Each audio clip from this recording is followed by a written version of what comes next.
जय महाराष्ट्र विद्यार्थी मित्रांनो, कशा आहात? काय म्हणतोय आपला शेवटचा आता एकच दिवस शिल्लक आहे बघा मित्रांनो. 10वीचे पेपर चालले त्यामुळे व्हिडिओ बनवायला खूपच म्हणजे आता सध्या शेड्यूल बिजी. 10वी 12वीचे व्हिडिओ बनवा, प्लस शाळेत जा, शाळेत नंतर पेपरचे सुपरविजन करा, खूप काही ना काही आता वैताग चालूच आहे मित्रांनो. ठीक आहे, पण अशाच बघा मित्रांनो, इयत्ता 12वीच्या आता आपण भूगोलाचे IMP क्वेश्चन बघणार आहे. ऑलरेडी आपण 2 क्वेश्चन पेपर सॉल्व्ह करून घेतलेले आहे. त्याच्यामध्ये जर तुम्ही सगळे A to Z सांगितलेले क्वेश्चन जे तुम्हाला दिलेत त्याच्यामध्ये ते जर पाठांतर केले तरीही तुम्हाला जास्तीत जास्त मार्क मिळवण्यापासून तुम्हाला कोणीही रोखू शकत नाही. ओके, तर बऱ्याच विद्यार्थ्यांची कमेंट होती का सर आम्हाला डायरेक्ट चॅप्टर वाईज तुम्ही आम्हाला काय करा की गायडन्स करा की कोणकोणते क्वेश्चन येऊ शकतात. तर चला विद्यार्थी मित्रांनो, तुमच्यासाठी हा व्हिडिओ असणार आहे. लास्ट बॉलवर तिथं 6 मारून मॅच जिंकवायची आपल्याला. ठीक आहे, तर आता पटापट काम करा की तुमचं पुस्तक काढा, टिक मार्क करून घ्या. कोणकोणते क्वेश्चन किती वेळा रिपीट झाले हे सगळं तुम्हाला आता एक्सप्लेन करणार आहे. आणि लक्षात घ्या, आता A to Z चॅप्टर बघणार, त्याच्यामुळे थोडासा व्हिडिओ लॉंग होऊ शकतो कदाचित, पण मी मे बी प्रयत्न करतो की फास्ट घेण्यासाठी, कारण तुम्हाला अभ्यासासाठी देखील वेळ मिळाला पाहिजे. ओके, चला मित्रांनो, तर मी डायरेक्टली व्हिडिओला सुरुवात करते. आता बघा, लोकसंख्या भाग 1 भाग 2 या दोघां चॅप्टरमध्ये बघा थोडासा एक डिफरन्स आहे का तुम्हाला कळलं पाहिजे का कोणता क्वेश्चन हा कुठं विचारतो किंवा कुठल्या चॅप्टरचा आहे. ठीक आहे, आपण त्याच्यावरती चर्चा लगेच करूया. बघा आता भाग पहिला बघतोय आपण याच्यामध्ये, लोकसंख्या भाग 1 बघतोय आपण याच्यामध्ये. बघा आता लोकसंख्या वितरण बघा याच्यामध्ये दिसतोय का तुम्हाला. बघा खालील 1.1 मधील विभाजित वर्तुळाचा काळजीपूर्वक अभ्यास करा व प्रश्नाची उत्तर द्या. कदाचित तुम्हाला अशा प्रकारचा हा भाग विचारला जाऊ शकतो. अशा प्रकारचे क्वेश्चन हे तुम्हाला याच्यामध्ये परीक्षेला विचारले जाऊ शकतात. आणि हे आलेख वगैरे तुम्हाला येतोच, बरोबर आहे, आपल्या सगळ्यांनाच माहिती आहे याच्यामध्ये. आता काम करा, बघा लोकसंख्येची घनता कशी काढतात. एकूण लोकसंख्या भागिले एकूण क्षेत्रफळ 4 किमी. लक्षात ठेवा, हे सूत्र लक्षात ठेवा. आता याच्यानंतर बघा आपल्याला दिसतोय का हा याच्यामध्ये बघा आपल्याला चांगल्या प्रकारे दिसतोय का, आपल्याला मॅप दिसतोय का, बघून घ्या. मॅप दिला जातो आपल्याला, बरोबर. या मॅपमध्ये जगाच्या मध्ये आपल्याला मॅपमध्ये काय का वेगवेगळे ठिकाणं आपल्याला दाखवायची असतात, बरोबर आहे. आता हे पण लक्षात ठेवून घ्या जरापैकी. ठीक आहे, आता पुढचा भाग आपल्याला बघायचा आता का जो परीक्षेच्या दृष्टिकोनातून अत्यंत महत्त्वाचा आहे. ओके, चला आता त्याच्याकडे जाऊया. आता बघा लक्षात घ्या, लोकसंख्येच्या वितरणावर परिणाम करणारे भौगोलिक घटक कोणते आहेत हे तुम्हाला ओळखायचं आहे. तर लक्षात घ्या, हे एकदम IMP क्वेश्चन आहे हा. आपण ज्या क्वेश्चन पेपर सॉल्व्ह केल्या त्याच्यामध्ये हा क्वेश्चन आपल्याला दिसला होता. ओके, बरोबर आहे, त्याच्यामुळे लक्षात घ्या. आता भौगोलिक स्पष्टीकरण बघा, खालील घटक लोकसंख्येच्या वितरणावरती परिणाम करतात. कोणकोणते घटक परिणाम करतात, तर प्राकृतिक रचना असेल, हवामान असेल, पाण्याची उपलब्धता असेल, या सगळ्या गोष्टी याच्यावरती परिणाम करत असतात, बरोबर आहे. मृदा वगैरे काय असेल सगळ्या गोष्टी. मग आता याच्यात लक्षात घ्या का याला तुम्ही काम करा, टिक मार्क करून घ्या. चांगल्या प्रकारे पाठांतराच्या मागे लागा, कारण लक्षात आपल्याला सगळे लॉंग आन्सर असतात. लॉंग आन्सरमध्ये तुम्हाला जास्तीत जास्त लिहिणं खूप गरजेचं आहे. ठीक आहे ना. मानवी घटक बघा दिले खाली. ठीक आहे, आता बघा हा जो आपल्याला दिसतो याच्यामध्ये बघा काय जगातील तांदूळ उत्पादक, हा एक भाग आपल्याला एकदा बोर्डाच्या परीक्षेला हा उतारा म्हणतो आपण, हा मॅप म्हणतो, आला होता. आणि याच्यावरती तुम्हाला क्वेश्चन हे विचारले गेलेले होते. ओके, त्याच्यामुळे यालाही नीट करून घ्या बघा मित्रांनो आता. ठीक आहे, आता बघा याच्यामध्ये कशा प्रकारे डेव्हलपमेंट झालेली दिसते आपल्याला. बघा काय एकाच जर आपण एखादा प्रकारचा मॅप जर बघितला तर बघा आता 2005चा वरची, नंतर 2019 आता याच्यामध्ये कशा प्रकारचा डिटेलमध्ये आपल्याला चेंजेस झालेला बघायला मिळतो, आपल्याला हे बघायला मिळतं. ठीक आहे, आता बघा भौगोलिक स्पष्टीकरण बघायचे आपला. याच्यामध्ये आता बघा भौगोलिक स्पष्टीकरणमध्ये आपल्याला बघा का जो राहिलेला याच्यामध्ये वाहतूक वगैरे काय दिलेला भाग आहे आपलं नागरीकरण, हे देखील तुम्ही गोष्टी काय करा पाठांतराच्या मागे लागा. ओके, आता बघा लोकसंख्या बदलाचे घटक, काही लोकसंख्या कशामुळे बदलते, काय नक्की म्हणजे हे आपल्याला होते, कशामुळे लोकसंख्या बदलते. लोकसंख्या बदलते म्हणजे काय का लोकांचं स्थलांतर होतं, एका ठिकाणावर दुसऱ्या ठिकाणी होत असतं, बरोबर आहे, हे आपल्याला बघायचे. ओके, बघा. ठीक आहे, बघा आता मित्रांनो याच्यामध्ये पुढे बघा आता लोकसंख्या असल्यामुळे म्हणजे जास्त असल्यामुळे किंवा लोकसंख्या वाढीचा दर असेल, लोकसंख्या वाढ असेल, ढोबळ मृत्यू दर असेल, हे पाठांतर करून घ्या, तुम्हाला परीक्षेला विचारलं जाऊ शकते. ओके, चला समजते ना. ठीक आहे, आता बघा आपण मित्रांनो पुढे बघा आता दुसरा टप्पा पहिला टप्पा हे तुम्हाला दिलेल्या गोष्टी आहेत याच्यावरती पण जन्मदर आणि मृत्यूदर याच्यावरतीही फोकस करा, कारण याचा तुम्हाला दोघांनाही फरक स्पष्ट करायला बऱ्याचदा विचारला गेलेला आहे. ओके ना.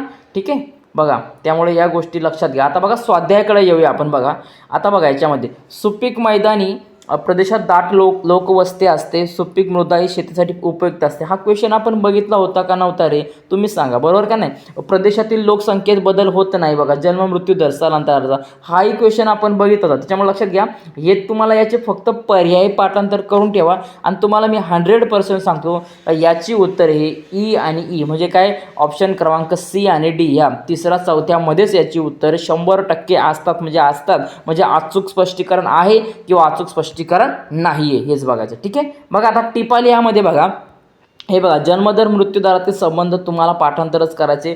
भूरचनेच्या लोकसंख्येच्या वितरणावरचा प्रभाव हेही तुम्हाला पाठांतर करून घ्यायचे. त्याच्यानंतर भौगोलिक कारणामध्ये बघा आता काय, भारत लोकसंख्या संक्रमणाच्या तिसऱ्या टप्प्यातून जात आहे. एकदम अत्यंत महत्त्वाची गोष्ट आहे. लोकसंख्या वितरण असमान असते, हा देखील क्वेश्चन आपण त्या दोन्हीही क्वेश्चन पेपरमध्ये हा रिपीट झालेला होता, बरोबर का नाही? रिपीट झालेला होता. पुढे बघा, लोकसंख्या संक्रमणाच्या तिसऱ्या टप्प्यात द्वितीय आणि तृतीय व्यवसायांची वाढ झाली. ओके, किंवा वाढ होते, कारणे द्या.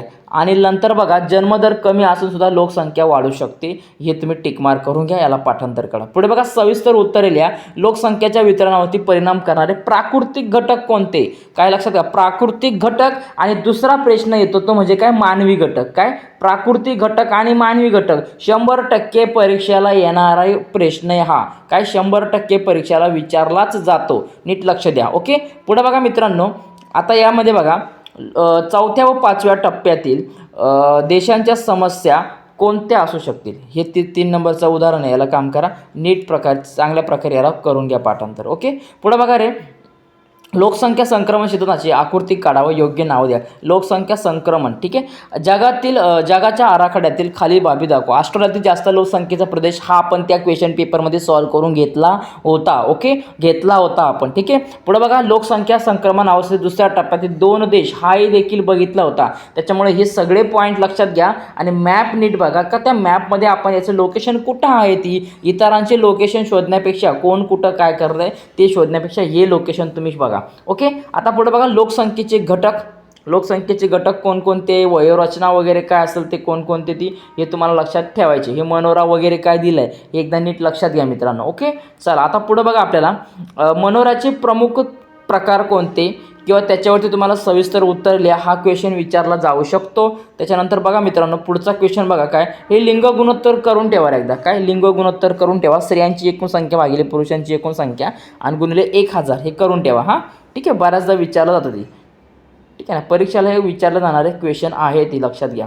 पुढे बघा आता मित्रांनो, साक्षरता आणि शिक्षण, मला वाटतं याच्यावरती आपल्याला एक उतारा आला होता, बरोबर. एक उतारा आपण बघितला होता. त्या उतार्यामध्ये आपल्याला दाखवलं होतं का 2 देशामध्ये आपल्याला दाखवले संबंध, का त्याच्यामध्ये स्त्रिया किती शिक्षण घेतलेले आहे किंवा किती साक्षर आहे ती, ह्या गोष्टी आपल्याला त्याच्यामध्ये दाखवल्या गेलेल्या होत्या, बरोबर आहे. त्याच्यामुळे नीट एक लक्षात घ्या याच्यातला भाग. ओके, पुढे बघा मित्रांनो, आता यामध्ये आता पुढचा भाग आपल्याला बघायचे, साक्षरता शिक्षण झाल्यानंतर का याच्यावरती व्यवस्थितपणे एखादा क्वेश्चन कोणता येऊ शकतो का या चॅप्टरमधला, तर तो भाग आपल्याला पुढे बघायचा. बघा, लोकसंख्येची ग्रामीण व शहरी रचना कशा प्रकारे झाली किंवा कशा प्रकारे आजचं चित्र आहे आपण म्हणतो का, हे तुम्हाला वर्गीकरण कसं करतात हे तुम्हाला विचारलं जातं, बऱ्याचदा विचारलं जातं. ठीक आहे ना, स्थलांतर का घडतं हेही तुम्हाला लिहायचे. आणि आता बघा मित्रांनो, इथं का हे जो भाग दिलेला, आता 1 मिनिट, हां, ओके, बघा, स्थलांतर, ठीक आहे, खालील घटना वाचा व प्रश्नांची उत्तरं द्या. आता बघा, रामप्रसाद याच्यावर हा प्रश्न आपण सोडवला होता.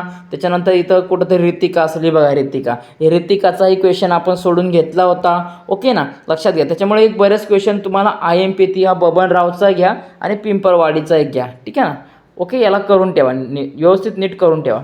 पुढे बघा मित्रांनो, पुढचा भाग आपल्याला बघायचा आहे का, प्रदेशानुसार वर्गीकरण कशा प्रकारे करतात. ठीक आहे, प्रदेशानुसार वर्गीकरण आणि स्थलांतराची कारणे हेही पाठांतर करून ठेवा.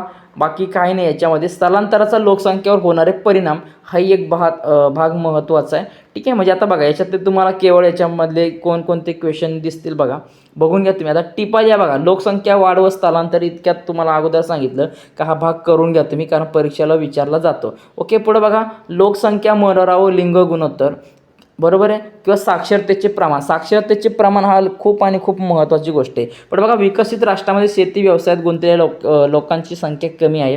लोकसंख्येतील साक्षरतेचे प्रमाण देशाच्या आर्थिक व सामाजिक विकासाचे दत्तक आहेत. हा क्वेश्चन आपण सॉल्व्ह केला होता. ओके ना, याला टिक मार्क करून घ्या, बऱ्याचदा विचारला गेलेला पण आहे. नंतर बघा स्थलांतर हे नेहमीच कायमस्वरूपी असते असं नाही, हाही क्वेश्चन बऱ्याचदा विचारला गेला होता. फरक स्पष्ट करा, घेणारा प्रदेश, देणारा प्रदेश आणि घेणारा प्रदेश विचारलं गेलं होतं का नाही, आपण क्वेश्चन पेपर सॉल्व्ह केला त्याच्यामध्ये हा भाग होता का नाही, ओके ना, हे दोन्ही फरक करून ठेवा. हां, पुढे बघा, लोकसंख्येच्या मनोऱ्याचे लोकसंख्या अभ्यासातील महत्त्व स्पष्ट करा. आणि याच्यापेक्षा मोस्ट IMP क्वेश्चन आहे, लोकसंख्येची ग्रामीण व शहरी रचना स्पष्ट करा. तुम्हाला अगोदरच मी टिक करून दिला होता, ओके. हे खालचा एक पण करून ठेवा, ठीक आहे. चलो पुढं बघा, मानवी वस्ती आणि भूमी उपयोजन बघा, दिसते चांगल्या प्रकारे पुस्तकाची रचना आहे. आता मित्रांनो, तुम्ही आता 12वी झाल्यानंतर पुढचं काय करिअर निवडशाल आहे तुमच्यावरती डिपेंड आहे. परंतु आता जे नेक्स्ट 11वीचे मुलं येतात, जे 12वीला येतील ना, त्यासाठी मी पूर्ण आर्ट्सचे जे सब्जेक्ट आपले आहेत ना, मी एक चॅप्टर वाईज त्यांना मी भले महिन्यातून 2-3 लेक्चर का होईना, पण मी त्या मुलांसाठी कृपया करून म्हणजे मी बनवणारच आहे. आणि आर्ट्सच्या विद्यार्थ्यांना फुल सपोर्ट करणार आहे. आता तसा केला तसं मी काही ना करून पण आर्ट्सच्या विद्यार्थ्यांना वरती कसं आणता येईल याच्यावरती माझा हा 100% फोकस असणार आहे, ओके. चलो आता बघा पुढं पटापट बघून घेऊया. आता काय याच्यामध्ये बघा, नागरी वस्त्यांचे प्रकार. काय नागरी वस्त्यांचे प्रकार कोणकोणते ते लिहा, त्याच्याबद्दल माहिती गोळा करा, इथं दिलेली असणार आहे, ठीक आहे. आता भूमी उपयोजनामध्ये एक क्वेश्चन आला होता आपल्याला, काय शहरी भूमी उपयोजन आणि ग्रामीण उपयोजन याच्यातला काय फरक असतो किंवा दोघांमध्ये काय फरक असतो. एकदा चुकी बरोबरला पण हा आलेला क्वेश्चन होता, ओके ना. त्याच्यामुळे यालाही करून घ्या व्यवस्थित, ठीक आहे. भूमी उपयोजनाचे वर्गीकरण देखील करून ठेवा, ठीक आहे. चलो पुढे बघा, ओके. पुढं बघा आता मित्रांनो, नागरी भूमी उपयोजना, ठीक आहे ना. हा क्वेश्चन IMP हा परीक्षेला बऱ्याचदा विचारला जातो. याच्यावरती फोकस करा, चांगल्या प्रकारे पाठांतराच्या मागे लागा, ठीक आहे ना, जेणेकरून तुम्हाला. आता बघा, हा इचलकरंजी दिसतंय का इथं, बघा दिसतंय ना, याला नीट करून घ्या. याच्यातले प्रत्येक A to Z ठिकाणं, कोणकोणती केंद्र, ती काय, कोणता गावाचा भाग आहे, काय दिला आहे, हे सगळं बघून घ्या, कारण परीक्षेला कदाचित विचारला जाऊ शकतो, ओके. चलो बघा, आता याच्यामधलं बघा, हे योग्य संबंध तुम्ही ओळखा, A आणि R हे तुम्ही लक्षातच ठेवायचं. याचं उत्तर ई आणि ई म्हणजे काय, पहिला छोटा ई आणि मोठा ई मध्ये यामध्येच असतं तुम्हाला, म्हणजे ऑप्शन क्रमांक 3 आणि 4 मध्ये असतं, ठीक आहे. बघा आता भौगोलिक कारणे कोणचं याच्यामध्ये IMP असणार आहे, तर बघा, सर्वच ग्रामीण वस्तीचे रूपांतर नागरी वस्तीत होतच असे नाही, हे महत्त्वाचं आहे. पुढे बघा, ग्रामीण वसाहतीमध्ये भूमी उपयोजन हे शेतीशी निगडीत असते, यस. आणि नंतर 4 नंबरचं आहे, नगराची वाढ ही भूमी उपयोजनाची निगडीत असते, राईट. टिपाली या बघा, ग्रामीण व नागरी वस्त्यांची आंतरक्रिया आहे, यस. नागरी वस्तींच्या समस्या, हा बघा, हा क्वेश्चन नागरी वस्तींची समस्या आपण बघितला होता, हा तुम्हाला मी चांगल्या प्रकारे तिथं एक्सप्लेन केला होता, ओके. तर याला आणि ह्या संमिश्र भूमी उपयोजन याला देखील तुम्ही टिक करून घ्या. नंतर ग्रामीण वसाहतीची बघा वैशिष्ट्ये सांगा, हा घ्या. आणि फरकमध्ये भूमी विभाजन आणि भूमी आच्छादन हा एक भाग करून घ्या, ओके. चलो पुढं बघा, आता याच्यामध्येच अजून एक भाग आपण बघितला होता, मला वाटतं का, केंद्रित आणि विखुरलेली वस्ती, ओसाळ आणि बिगर शेतीभूमी हे करून ठेवा. पुढे बघा, सुबक आकृत्या काढून नावे द्या, हे रेषीय वस्ती घ्या, नंतर विखुरलेली वस्ती घ्या, 2 घ्या, ठीक आहे. लोणार शहराच्या भूमी उपयोजनात कालानुसार झालेले बदल तुमच्या शब्दात मांडा. याच्यावरती तुम्हाला काय करायचे, कशा प्रकारचे बदल झाले हे तुम्हाला मांडायचे, ओके. बघा आता खालचा उतारा दिले, विविध प्रकारच्या मानवी वस्तीमध्ये पाडे, खेडी, छोटी शहरे दिलेली आहे. व्यवस्थित हा उतारा करून ठेवा, कारण ह्या वर्षी हा उतारा येण्याची बरेचदा 70-80-90% वाटतं का हा उतारा येऊ शकतो. त्याच्यामुळे हे सगळे दिलेले क्वेश्चन आहे, त्याच्यावरती उतारा कसा वाचायचा हे सगळं मी तुम्हाला सांगितलं. नीट वाचा, एकदा प्रयत्न करा, ओके ना. हा नकाशा दिलेला आहे, नकाशा आहे बघून या. दक्षिण आफ्रिकेचा नकाशा हा बऱ्याचदा विचारला जातो, दक्षिण आफ्रिका असेल, त्याच्यानंतर ऑस्ट्रेलिया असेल, याचा हा नकाशा तुम्हाला बऱ्याचदा विचारला जात असतो, ओके. आपण जेव्हा क्वेश्चन पेपर सॉल्व्ह केल्या त्यातमध्ये आपले उत्तर दिसलेच होती, ठीक आहे ना. चला पुढं बघूया आता मित्रांनो, याच्यामध्ये मासेमारी व्यवसायावर परिणाम करणारा इतर घटक हा क्वेश्चन बघितला होता. याला लक्षात ठेवा, याला टिक करून घ्या, कारण तो बराचदा रिपीट झालेला आणि तो महत्त्वाची गोष्ट आहे. काय तर हा महत्त्वाची गोष्ट आहे. पशुपालन याच्यावरती बघा मित्रांनो, तुम्हाला एक उतारा आला होता, काय आला होता, पशुपालनावरती एक उतारा आला होता बघा. हाच उतारा सेम टू सेम तुम्हाला आला होता का, पशुपालन व्यवसायाचे जागतिक वितरण, बरोबर आहे, 30 डिग्री ते 60 डिग्री हे आपण बघितलं होतं. पहिली जी क्वेश्चन पेपर आपण सॉल्व्ह केली त्याच्यामध्ये हा उतारा होता आणि त्याचे तुम्हाला काय करायचं होते का, त्यातून उत्तर शोधून लिहायचे होते. त्याच्यामुळे नीट लक्ष द्या. हां चला, इथं जे तुम्हाला उतारे दिसतात ना, हे सगळे उतारे तुम्ही एकदा काय करा, पाठांतर करून घ्या. याच्यामध्ये शेतीचा जो भाग दिला आहे त्यालाही टिक करून घ्या राजानो, काही प्रॉब्लेम नाही आहे, ओके. चलो नेक्स्ट बघा, नेक्स्ट बघा रे आता मित्रांनो, स्वाध्यायाकडे येऊया आहे. आता बघा स्वाध्यायाकडे आल्यानंतर सगळ्यात महत्त्वाची गोष्ट आपली जाते ती म्हणजे कुठं असते का, कारणे द्या या गोष्टीवरती आपली जात असते. ठीक आहे. आता बघ अगोदर टिपा लिहा बघूया आणि त्याच्यानंतर बाकीचा भाग बघूया. बघा टिपा लिहामध्ये काय विचारला जातो का, शिकार व परिसंस्थेचा ऱ्यास हा विचारला जातो आणि व्यापारी तत्वावरील लाकूडतोड व्यवसाय याच्यावरती मला वाटतं MCQ एखादा विचारला गेला होता. पण तरी पण मासेमारी प्राकृतिक घटक हे 2, 3, 4 नंबरचे करून ठेवा. भौगोलिक कारणे त्यामध्ये काय, भारतात शेती व्यवसाय मोठ्या प्रमाणात केला जातो. येस, हा प्रश्न बऱ्याचदा विचारला जातो. कॅनडामध्ये लाकूडतोडीचा विकास झाला हेही करा. विस्तृत शेती हा व्यापारी शेतीचा प्रकार आहे हे करून ठेवा. ओके.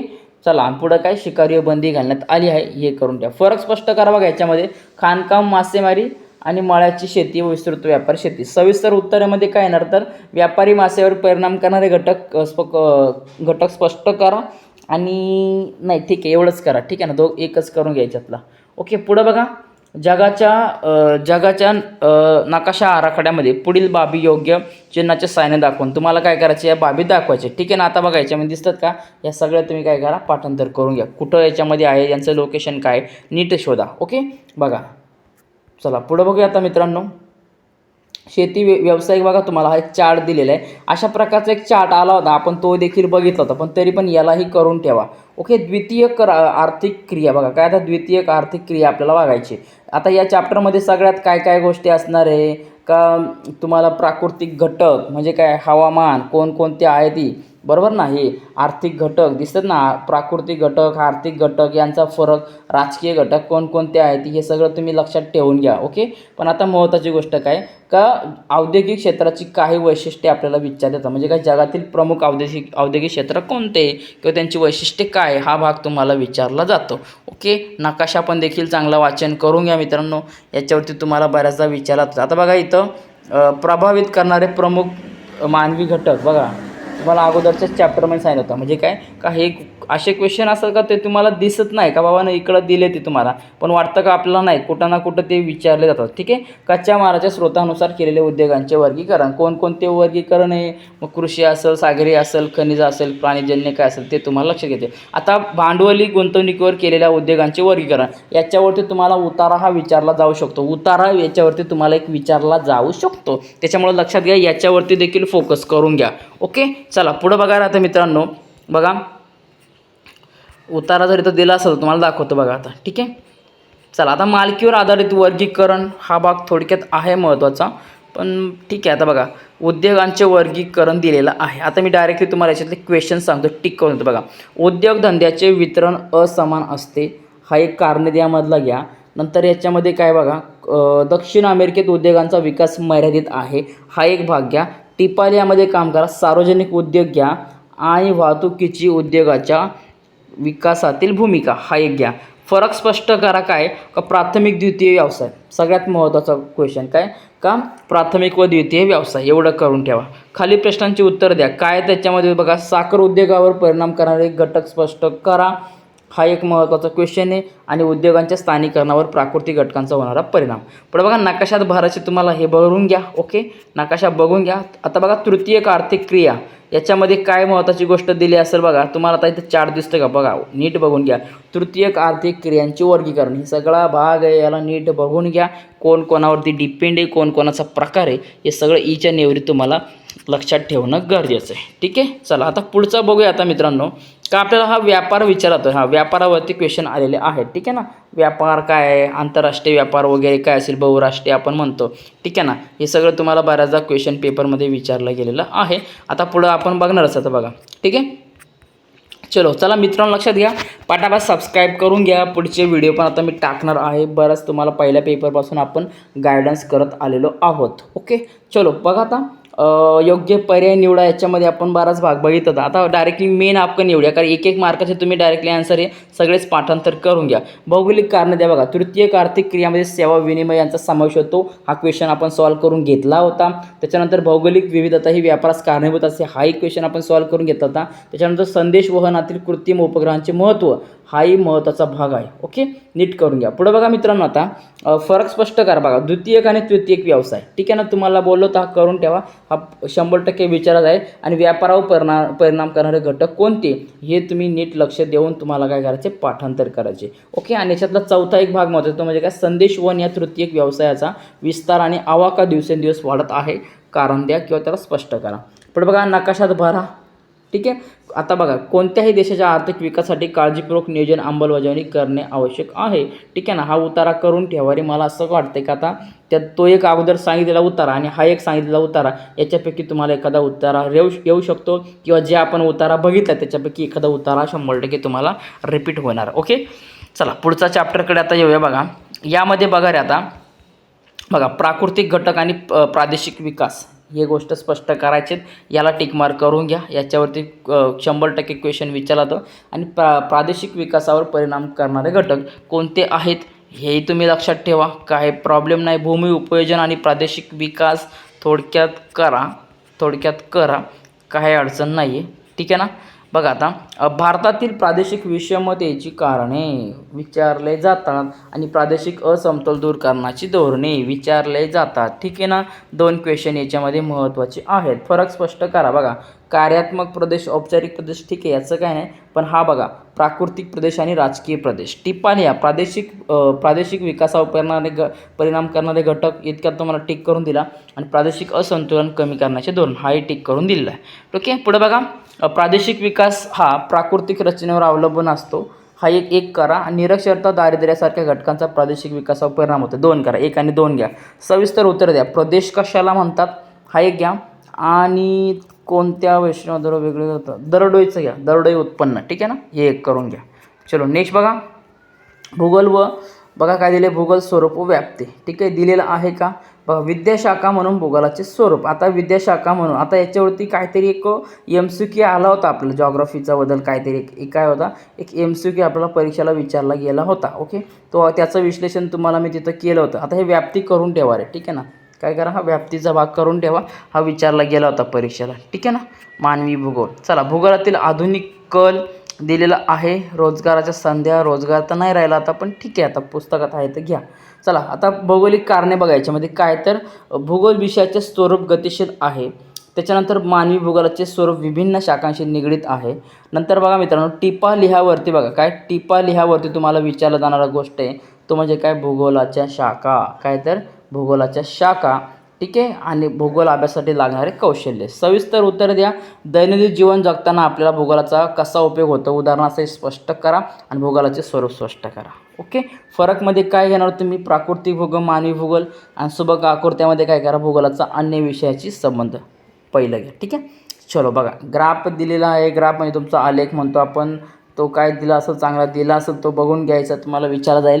आणि हे जे तुम्हाला नकाशा दिलेला आहे, मॅप देखील हा चांगल्या प्रकारे बघायचा. आता प्रात्यक्षिकमध्ये बघा काय, आता प्रात्यक्षिकमध्ये तुम्हाला काय होतं याच्यामध्ये का, बऱ्याचदा अशा गोष्टी असतात का उद्दिष्ट वगैरे काय आपल्याला परीक्षेला विचारत. मग आपण याच्यामध्ये काय करतो, एक आपण भाग बघतो. पण लक्षात घ्या, तुम्ही जो चॅप्टर तुमचा दिलेला आहे त्याचाही चांगला अभ्यास करा आणि इकडं बघून घ्या का बाबा प्रात्यक्षिकला जरी तुमची झाली असेल शाळेमध्ये तरी पण कॉलेजमध्ये तरी तुम्ही याच्यातला प्रयत्न करा का तुम्हाला काय येऊ शकतं का, याच्यामधला कोणता भाग विचारला जाऊ शकतो का. ठीक आहे ना. याच्यावरती पण देखील एक तुम्ही काम करा, फोकस करून घ्या. ओके. कारण बघा अशा प्रकारचा जर तुम्हाला स्तंभालेख काढायचा असेल किंवा दिला असेल आणि त्याच्यावरती तुम्हाला काय करतात का, क्वेश्चन हे विचारले जातात बघा अशा प्रकारचा. दिसतं का तुम्हाला प्राथमिक व्यवसाय वगैरे टक्केवारी असा भाग हा तुम्हाला विचारला जातो. त्याच्यामुळे याच्याकडे एकदा काय करा, फोकस करून घ्या. याला नीट चांगला बघून घ्या. काही प्रॉब्लेम नाही आहे. ओके ना. तर चला फायनली विद्यार्थी मित्र लक्षात घ्या, जे क्वेश्चन दिले तेच तुम्ही करून घ्या. काही प्रॉब्लेम नाही तुम्हाला का, याच्या व्यतिरिक्त बाहेर तर तुम्हाला काहीच येणार नाही आहे. ठीक आहे. हे जे उदाहरणं तुम्हाला सोडलेले उदाहरणं वगैरे दिलेली यांच्याकडे एकदा चांगल्या प्रकारे काय करा, नजर फिरवा आणि हे सूत्र वगैरे काय असेल ते पाठांतर करा. ओके. भिन्नतेचे गुणांक, कोएफिशियंट ऑफ द व्हॅरियन्स वगैरे काय दिले, मध्य दिलेलं आहे, हे सगळं टिकमार्क करून घ्या. याला पाठांतर करा आणि चांगल्या प्रकारे पेपर देण्याचा प्रयत्न करा. ओके. तर फायनली विद्यार्थी मित्रांनो अशा प्रकारे आता तुमच्यासाठी हाही एक व्हिडिओ बनवला ज्याच्यामध्ये तुम्हाला IMP क्वेश्चन मी दिले आहे. ती आता हे सूत्रांचा जो भाग आहे तुम्हाला दिसतं ना, हे सूत्रांचा भाग हे पाठांतर करून ठेवा. हे परीक्षेला कसं विचारलं जातं त्याच्यामुळे तुम्हाला हे प्रॉब्लेम नको पुढे यायला. त्याच्यामुळे याच्यावरती चांगला अभ्यास करा. भले आता एक दिवस राहिला असेल तरी एका दिवसामध्ये तुम्ही खूप सारा अभ्यास हा करू शकतात. काही प्रॉब्लेम नाही आहे. ओके, चला तर भेटूया आता मित्रांनो पुढच्या व्हिडिओमध्ये. तोपर्यंत चांगला अभ्यास करा. परीक्षेसाठी तुम्हाला माझ्याकडून खूप खूप साऱ्या शुभेच्छा आहेत. आणि पुढचा जो आता तुमचा हिस्ट्रीचा आणि मला वाटतं समाजशास्त्राचा पेपर आहे त्याचे व्हिडिओ पण मी टाकून दिलेली होती, पण त्याच्यावरती देखील अजून पुस्तकातून IMP क्वेश्चन मी नक्कीच देण्याचा प्रयत्न करेन. पण त्यापूर्वी तुम्ही एकदा मला कमेंट करा का तुम्हाला ते पाहिजे आहे का नाही. ओके, चला भेटूया मित्र आता पुढच्या व्हिडिओमध्ये. तोपर्यंत सर्वांना परीक्षेसाठी शुभेच्छा आणि जय महाराष्ट्र.